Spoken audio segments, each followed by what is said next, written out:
Para quem não me conhece, aí sou Fábio, também fiz terapia intensiva como vocês aí no HC.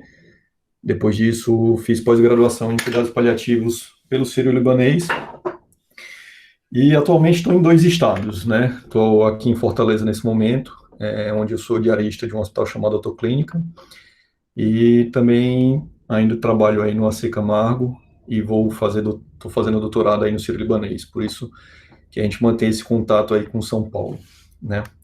E tudo meio que começou essa ideia de um curso aí de terapia intensiva para vocês, num jantar aí com esses quatro caras, né, durante a pós-graduação, da direita para a esquerda aí, eu, Daniel Matias, Pedro Tchekoli e Vitor Schittler. Ele ainda vai brigar comigo, que eu ainda não sei o sobrenome dele, mas a gente se reuniu para a gente continuar algo que tinha sido ensinado aí para a gente, né? Durante toda a residência de terapia intensiva. Algo além de ventilação, de intubação, de uso de droga vasoativa, que foi nos ensinado também por esse cara. Para quem não conhece, Daniel Forte, meu orientador do doutorado, e foi aquele cara que colocou uma pulga atrás da nossa orelha sobre um cuidado a mais com o paciente, né? E foi ele que deixou a gente preocupado com o ensino também para terapia intensiva, e por isso que a gente começou tudo isso. Nosso plano de uma aula de cuidados paliativos é apresentar alguns temas para vocês, não é de forma nenhuma criar paliativistas, é fazer com que vocês saibam pelo menos o básico e tenham um conhecimento aí geral sobre o tema, né? Hoje a gente vai dar essa aula de introdução, tem algumas aulas no decorrer do ano, e se tudo der certo, a gente vai voltar também os treinamentos práticos através do roleplay, né? Vai ser um pouco difícil por conta da pandemia que a gente vive, né? Só que a gente vai dar o máximo aí para que seja proveitoso para vocês. E por que a gente vai insistir nesse tema, mesmo diante do caos que a gente está vivendo, né? São mais de 60 mil pacientes aí confirmados com Covid, mais de 4 mil mortes, muita demanda de terapia intensiva e a gente tirando um pouco de tempo para vocês, para ensinar um pouco sobre cuidados paliativos. Na minha interpretação, eu acho que cuidados paliativos para mim é fundamental nesse momento, porque dá um certo conhecimento e um certo conforto em ter um pouco de empatia com quem está do nosso lado, com o paciente, com o familiar, com nossos companheiros de trabalho, e dar um pouco de significado para tudo aquilo que a gente está vivendo, né? Além disso, nesse editorial do Lancet, mostra a importância que é ter um cuidado paliativo de alta qualidade, mesmo em locais em que o recurso é pouco, né, que vai faltar recurso para todo mundo. Que mesmo aqueles pacientes que não consigam oxigênio, não consigam ventilador, a gente consiga ao máximo controlar seus sintomas e dar uma morte digna se realmente ele não conseguir tais recursos para sobreviver. A gente precisa manter o cuidado com o nosso paciente a todo momento, seja onde for e com o recurso que for. Para mim, é essa a importância de cuidados paliativos. Fábio, desculpa, eu só te pedir uma coisa. É que Hum, o PowerPoint, se você puder ampliar a tela dele, que ele não está passando para a gente aqui. É só colocar aquele negócio para abrir a tela. não tá na primeira página ainda? Tá na primeira. Dá para ver aqui tudo que você falou. Dá para ver a foto do Daniel, de vocês, mas ela tá naquela aba lateral só. Ah, entendi. Porque eu estava passando no. Ele não vê. Se eu botar assim, vocês não veem? Ter? Enfim, Tá no primeiro slide aqui. vamos lá. Ah, é. Pronto. E nesse editorial do Lancet, como eu Só, falei, Fábio, aqui embaixo tem aquele negócio de tela inteira. Clica ali embaixo. Aí. é isso, eu estava lá, professor. Ah, é? Ixi, então não É, sei o que aconteceu, não. agora está aparecendo para todo mundo, assim. Não tá a tela inteira, mas tá aparecendo pra gente. No meu aparece a tela inteira. Eita, Pode ser, pessoal? manda ver, manda. Então, só para passando, esses são as pessoas que vocês não viram, mas enfim. Nesse editorial do Lancet, como a gente estava falando, é onde eles falam sobre para a gente ter um cuidado paliativo de alta qualidade, mesmo para aqueles pacientes que têm pouco recurso, né? E, assim, é bastante antigo, assim, eu trouxe só uma revisão aí da década de 90 sobre a incorporação de cuidados paliativos dentro do ambiente de terapia intensiva, né, e alguns outros artigos importantes que vale a leitura de vocês, foram saindo ao longo do ano mostrando esse link, né, entre cuidados paliativos e cuidados de terapia intensiva. Muito também na habilidade de comunicação que a gente tem que apresentar. Para a Academia Nacional de Cuidados Paliativos, sim, é interessante que alguns profissionais, como oncologistas, como médicos de terapia intensiva, saibam um cuidado paliativo geral, como eu falei antes, né? Que saiba avaliar e manejar controle de dor, sintomas físicos, manejo de sintomas psíquicos, como tristeza, depressão, ansiedade. Tem que ter um treinamento e saber se comunicar bem, uma habilidade em comunicação honesta, empática, sobre diagnóstico, prognóstico e principalmente sobre objetivo de cuidado, né? E para aqueles pacientes que assim, não conseguirão atingir o objetivo de cura, o objetivo de melhora, sair da UTI, por exemplo, que a gente consiga ter uma boa conversa, uma conversa empática com o paciente e com o familiar sobre a questão da morte e sobre os sintomas que a gente vai controlar. E como é que a gente vai fazer isso, né? Acho que o ponto fundamental para a gente aprender cuidados paliativos, pelo menos para mim, é entender que aqui não está um paciente da ECMO, não está um paciente da ventilação mecânica em APRV, não está o paciente que vai ser introduzido aí no protocolo de hidroxicloroquina. Aqui pode estar seu João, aqui pode estar Dona Maria. E por trás disso, existe um mundo de valores e um mundo de sentimentos e esperanças, tanto do paciente quanto da família. Acho que o principal ponto para a gente ter no início de cuidados paliativos é ter um pouco por empatia por aquele paciente, por aquela família que está passando por um momento de dificuldade extrema, né? Acho que a gente precisa, sem julgamentos externos, considerando as nossas emoções, as emoções do paciente, entender um pouco da perspectiva tanto do paciente quanto do familiar, para a gente realmente conduzir um tratamento adequado e um tratamento honesto, baseado no que o paciente deseja e espera, né? Essa reflexão sobre um pouco de empatia, como tem nesse artigo também, que vale a pena a leitura de vocês, ele fala um pouco sobre o sentimento que a gente tem com alguns familiares e a melhora da relação e comunicação que a gente pode adquirir com isso. Eu acho que é muito importante a gente tentar deixar de ser um pouco mais frio para tentar ser um pouco mais empático e compreender tudo aquilo que está sendo passado com aquele paciente, com aquela família. Mas cuidado paliativo não é só achar que ter bom senso e querer fazer o bem, e aí você sabe fazer cuidados paliativos. Como o próprio Daniel fala, a gente tem que estudar bastante, a gente tem que saber o que é que a gente está fazendo. A gente não pode sair por aí dando bromoprida ou Plasil para náusea e deixar um Buscopan aí para dor abdominal. As duas medicações elas vão ter efeitos antagônicos, então não tem sentido a gente deixar isso daí. A gente não pode sair por aí deixando um paciente com Tramal e Zofran. As duas medicações vão ter interação, elas vão diminuir a analgesia do paciente. Então a gente tem que ter um conhecimento a mais para a gente realmente tratar e cuidar do nosso paciente de forma adequada. E tudo isso começa para a gente entender o que é cuidado paliativo, né?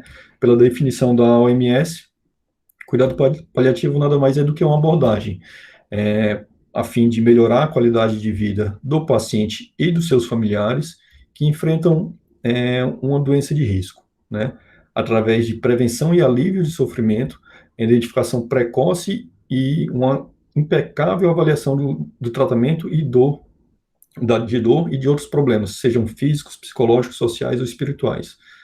Cara, nada mais é do que cuidar do paciente e da família de pacientes críticos, né? Que é como o próprio professor Marcelo fala, assim, se funde muito com uma definição do que seria uma definição de UTI.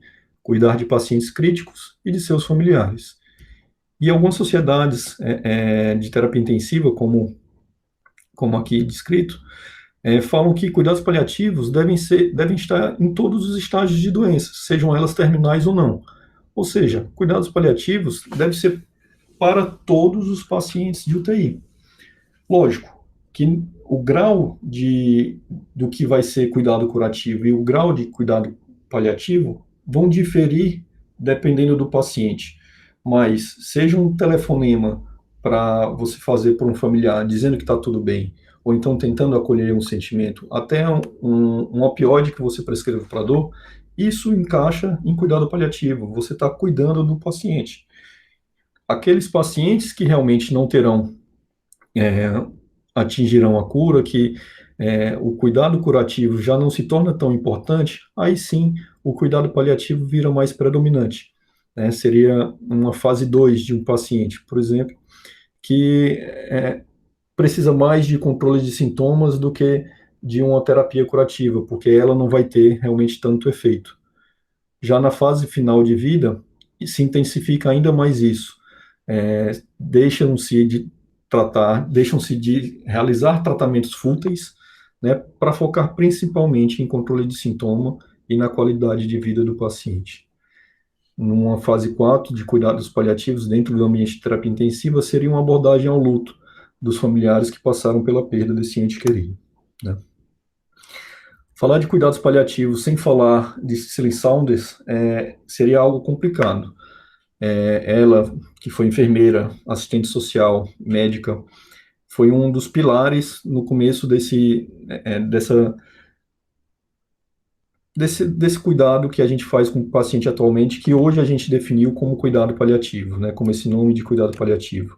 Ela trabalhou por anos no Hospice St. Christopher e sempre questionava aquilo que os médicos falavam que não há mais nada a ser feito, e incentivava que sempre há muito a ser feito.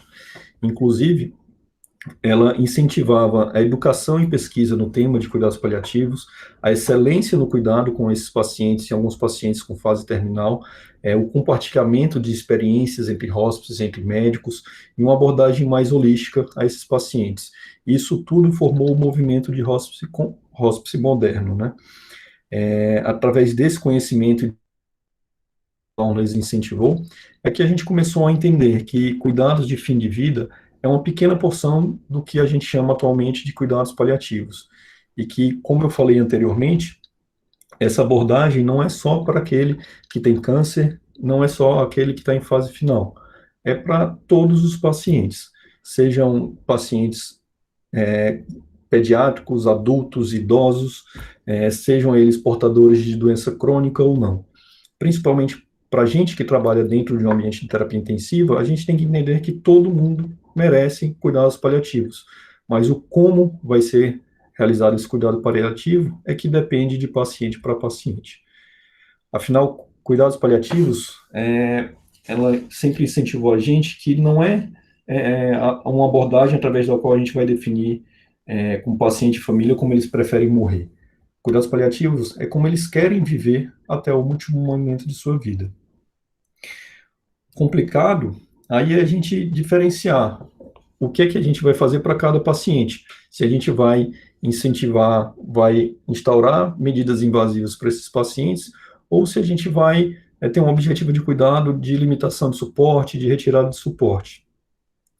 E a primeira coisa que a gente pede é que realmente vocês não tenham essa atitude de perguntar, você quer que intube, você quer que reanime, você quer que o paciente dialise? É lógico que o familiar vai querer tudo por aquele ente querido. O que a gente tem que entender é como vai ser feito esse tudo. E aí a gente tem que entender o conceito de proporcionalidade. Será que é justo e proporcional fazer hemodiálise para esse paciente, levar ele para a UTI, fazer uma intubação, usar droga, antibiótico, transfusão, ou até mesmo, será que é justo com ele, adequado com ele a gente fazer quimioterapia? Isso vai depender de alguns fatores como funcionalidade, a gente pode avaliar isso de diversas formas, aqui como o ECOG e o KPS, vai depender da doença que o paciente tem, do seu biológico, é diferente a forma que a gente vai pensar um paciente de 135 anos com câncer metastático de um paciente que entrou no nosso UTI apenas com diabetes. Vai depender da biografia dele, vai depender de quem é seu João, quem é sua família e quais são seus sintomas, seus sonhos, suas preocupações, medos, desejos, preferências e quais são suas esperanças com relação ao tratamento que a gente quer dar e, principalmente, se esse tratamento não der certo, o que é que ele se preocupa? É isso que a gente vai pesar, para no fim a gente definir o que são os valores do paciente e quais são os seus objetivos de cuidado. A gente vai ter uma tradução do que é isso. O paciente vai falar para a gente que quer viver a todo custo, independente do sofrimento. A gente vai entender isso como manter suporte orgânico até falência de todos os órgãos. O paciente vai falar para a gente que o valor que ele tem é não depender de ninguém. Então, a gente vai evitar ao máximo procedimentos que levem a condições aí a uma certa dependência, seja de pessoas ou seja de máquinas. Um artigo que vocês têm que ler sobre isso, sobre essa questão de definição de objetivo de cuidado e como comunicar, é esse do Daniel Forte, né, em que são separados o biológico do biográfico para uma tomada de decisão mais adequada. Um dos principais artigos que vocês devem ler nessa introdução aos cuidados paliativos. Porque eu gostaria que vocês saíssem daqui com alguns conceitos, certo? Um deles é um pouco sobre isso que a gente está discutindo, sobre o que o paciente acredita, sobre os valores que o paciente tem, sobre os objetivos que ele acha necessário e os meios. Os meios, a gente que vai entender e vai traduzir para a família o que é adequado ou não. Se o objetivo de cuidado é viver eternamente, independente do sofrimento, o meio a gente vai definir.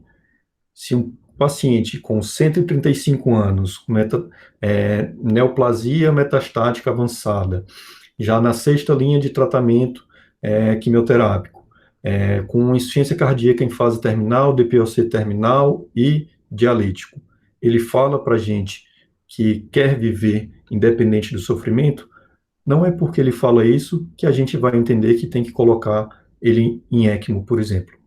Essa decisão é decisão técnica e da equipe. Isso se aplica a todas as outras invasões que a gente faz. A gente vai definir com eles os objetivos de cuidado, mas a decisão é muito técnica e é da equipe, não é de uma pessoa só.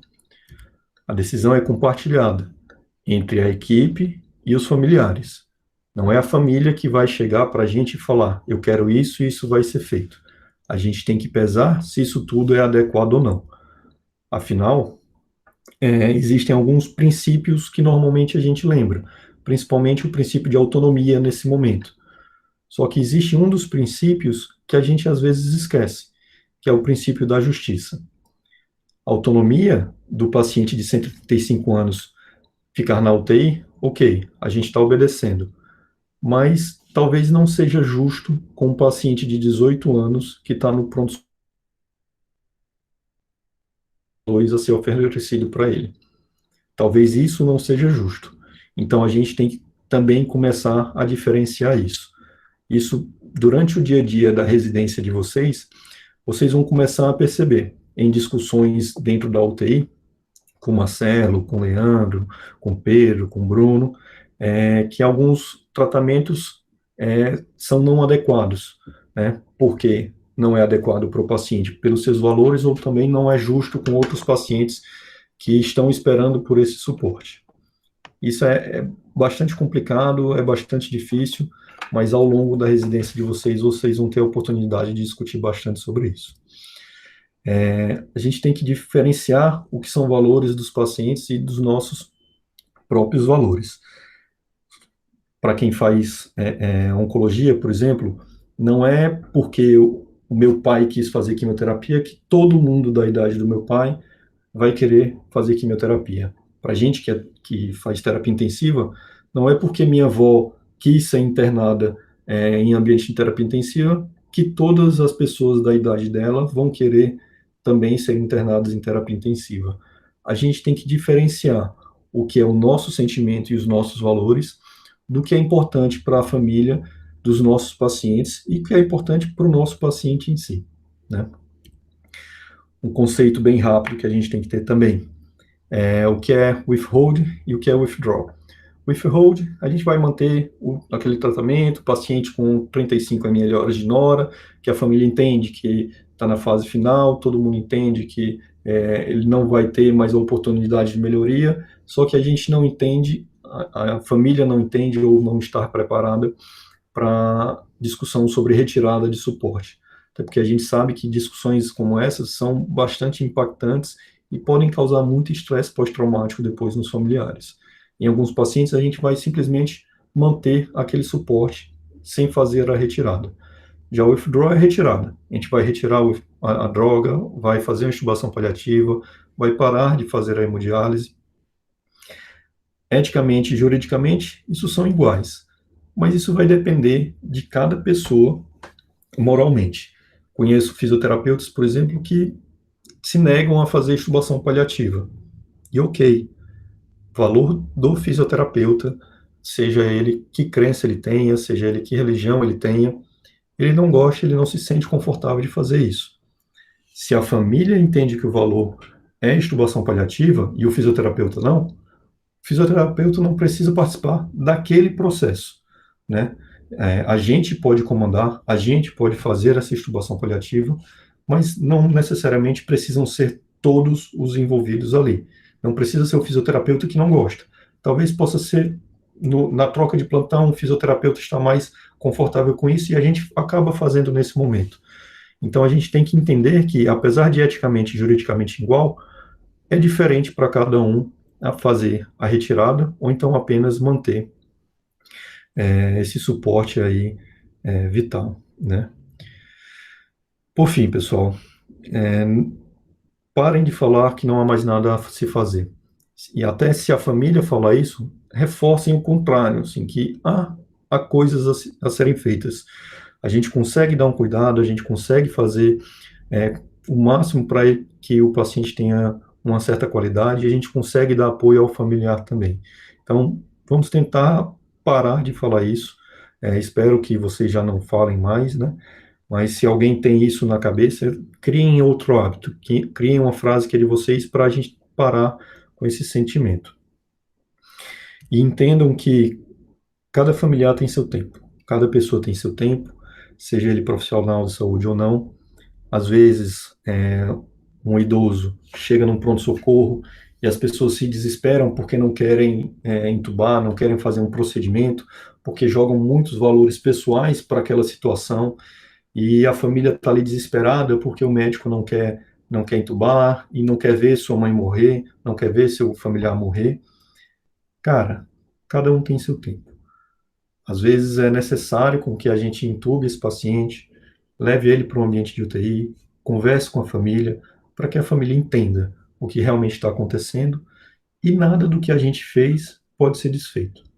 A gente pode, em um momento mais tranquilo e controlado, fazer uma intubação paliativa, reduzir a droga vasoativa.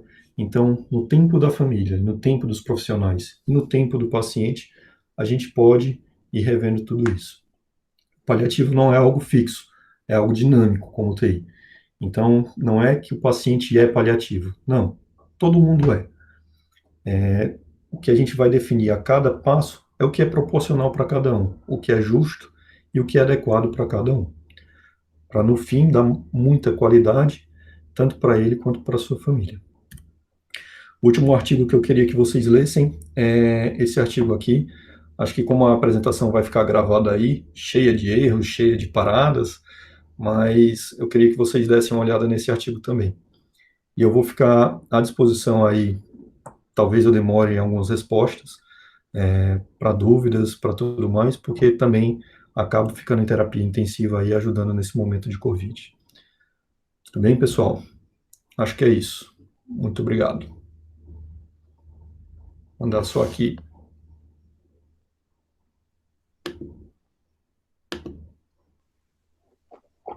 Fábio.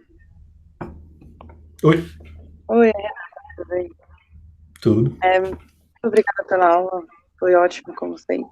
Está fazendo bastante falta, mas tenho certeza que está fazendo uma diferença enorme aí nos seus novos caminhos. Eu queria fazer uma pergunta que, na verdade, é mais, assim, saber como é que está sendo a sua experiência agora com o Covid, com essa restrição da visita dos familiares não poderem estar junto com os pacientes. Como é que está sendo a sua experiência de conversa, de contato, enfim? Antes do início da pandemia, Renata, eu estava ajudando uma equipe de cuidados paliativos também, né? Só que pela demanda enorme de terapia intensiva desses pacientes, eu acabei dando um passo para trás no grupo de cuidados paliativos, né? Antes de dar esse passo para trás, a gente conversando, a gente acabou optando por fazer videoconferências. Eu, particularmente, não participei de nenhuma. Quem continuou tocando aí foi o Vitor Falcão, a Mari e o Alexandro. E eles têm tido boas respostas, assim, em conferências pela web com os familiares. Particularmente, o que eu faço na UTI é fazer um boletim por dia. É muito ruim, os familiares ficam muito angustiados com o boletim por dia, mas todos os boletins por telefone. Eu tento fazer o máximo, assim, de não dá para a gente se expressar como a gente vai falar mais na frente sobre comunicação, né? Não dá para a gente fazer linguagem corporal e tudo mais, mas dá para a gente usar muito a questão de como a gente fala, de tentar separar um tempo adequado para passar esses boletins, para não passar esse boletim correndo. É, assim, as famílias têm ficado gratas por telefone, pelo que eu vejo.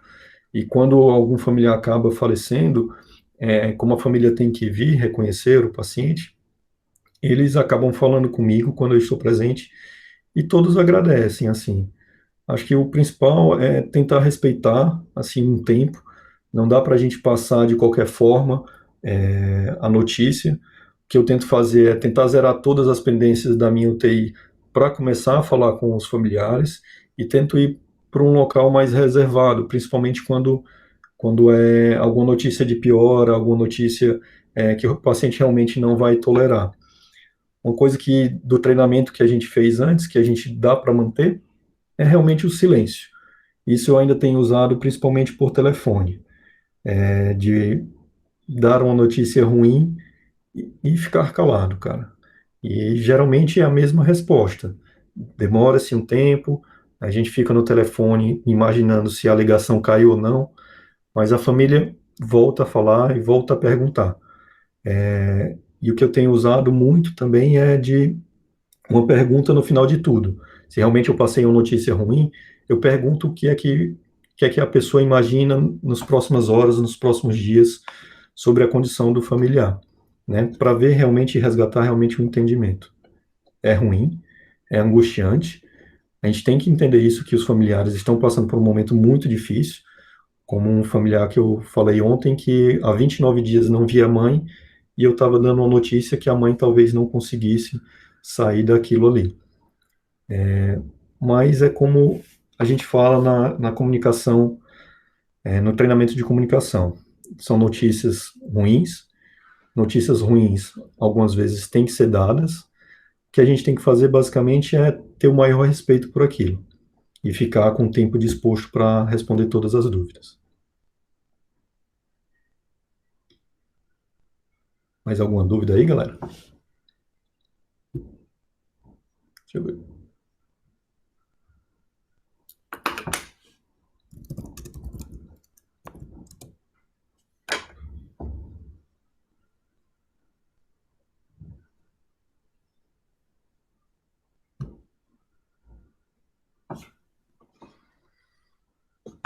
Acho que é isso então, galera. O Marcelo, eu acho que ele sai, né? Ele vai para a aula, não é isso? Não, eu tô aqui. Ah, tá aí. É isso, professor. O... Putz, Fábio, cara, muito obrigado, hein? Eu ia fazer a pergunta que a Renata fez pra você, como é que vocês estão fazendo, que é tudo novo, né, cara? É tudo muito novo, professor. Realmente é bem complicado aí. Assim, todo mundo tá bem sofrido, bem angustiado, muita gente pedindo para ir ver a família e a gente, infelizmente, tendo que negar. É. Isso para proteger todo mundo, né? Tanto quem está dentro quanto quem está fora. E você tá conseguindo, pelo menos os doentes que estão estubados, que eles tenham contato por telefone? A gente está fazendo videochamada. Ah, legal. Isso a gente acaba fazendo, assim. Como tem um celular da UTI, a gente acaba ligando, fazendo contato pelo WhatsApp mesmo, videochamadas, e aí eles têm um momento de interação, assim. Isso é bem gratificante, realmente, ver eles, assim. Legal, legal, ótimo. Tá Bom, bem? gente, alguém tem mais alguma questão? Eu tenho. Fábio, Manda. só a gente tem toda essa reflexão, né, de withholding e withdrawing, e eu acho que nesse contexto de pandemia a gente coloca uma nova luz, assim, sobre essa reflexão, né, que a gente pesa ainda mais essa circunstância de restrição dos discursos, dos recursos disponíveis e tal, né. Esse contexto do Covid, ele te trouxe alguma forma diferente de pensar esses dois aspectos? Rê, eu já tinha um pouco disso, né, desse contexto, principalmente vivendo no HC, né, desse contexto de justiça, né. Para mim, não mudou tanta coisa. Eu acho que isso só vai trazer muito mais desse conceito para um meio mais particular, se realmente chegar um momento de saturação do sistema particular como um todo. São Paulo é diferente de Fortaleza, quantidade de leitos de UTI e de hospital acho que é bem superior ao que a gente tem aqui. Aqui não chegou nesse momento de se discutir realmente o que vai ser feito e tudo mais, mas o meu sentimento e o que eu acredito realmente ainda é muito voltado para o que a gente fazia no HC, de pensar realmente o que é que a gente vai, se a gente vai colocar um paciente em diálise contínua, sabendo que tem vários pacientes esperando na lista do CROSS, no PSM, aguardando um leito de UTI, né?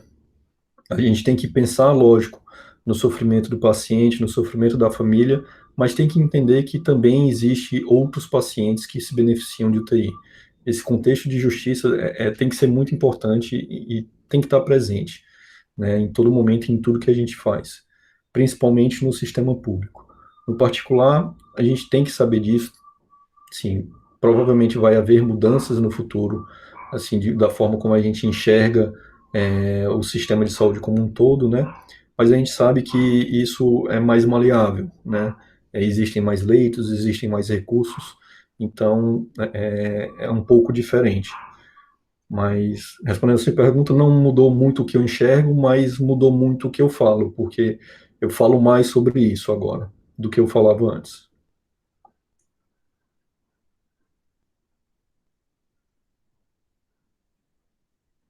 Ok? Fábio, cara, muitíssimo obrigado, viu, cara? Excelente aí. De nada, professor. Também às ordens quando precisar. Tá, joia. Logo, logo eu te mando aí o link da aula, tá bom? Então, cara, Beleza. brigadão. Bom, Obrigado. gente, tchau Abraço, para pessoal. todos vocês aí. Tchau, tchau.